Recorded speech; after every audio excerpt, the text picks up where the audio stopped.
শ্মশানের মধ্যে আমাদের নিয়ে গিয়ে পঞ্চতত্মাত্র বিদায় দেওয়া হয়। পঞ্চতত্মাত্র কি? ক্ষিতি, অপ, তেজ, মরুদ, ভূম। আমাদের শরীরটা মাতৃভাণ্ডের মধ্যে তৈরি হয়েছিল 5টা ভূতধারা। এগুলো কি? প্রকৃতির অংশ, মহাপ্রকৃতির অংশ।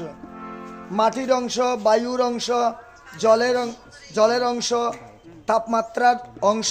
আমাদের মধ্যে তাপমাত্রা আছে, তাপ আছে, হ্যাঁ। তাহলে আকাশ তত্ত্ব 5টি দ্বারা এই শরীর নির্মাণ হয়েছে। তাই শ্মশানের মধ্যে মন্ত্র দ্বারা মুখাগ্নির মধ্যে তৎমাত্র বিদায় দেওয়া হয়।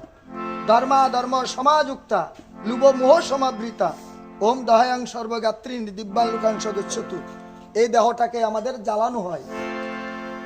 মন্ত্রগুলো আমরা বুঝি না, মন্ত্রের দিকে আমাদের খেয়াল নেই।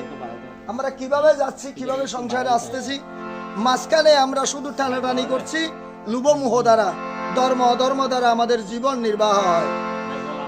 আমরা কোনোদিন উপলব্ধি করি না সত্য ন্যায় ধর্মের প্রতিষ্ঠার জন্য কুরুক্ষেত্রের রণাঙ্গনে আমার অনাদিরাদি গোবিন্দ অর্জুনকে বলেছেন, এই অর্জুন, এই জগৎ সংসারের জন্য আমি যুদ্ধ করছি না, আমি সত্যকে উদ্ধার করার জন্য, ন্যায়কে প্রতিষ্ঠা করার জন্য, ধর্মকে জাগ্রত করার জন্য আমি পুরাতনকে বিনাশ করে নবনির্বাণ তৈরি করছি।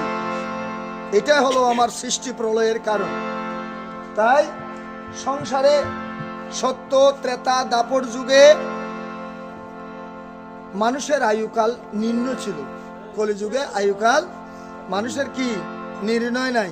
পিতার আগের পুত্রের মৃত্যু হচ্ছে, মার আগের মেয়ের মরণ হচ্ছে, কারো গর্ভ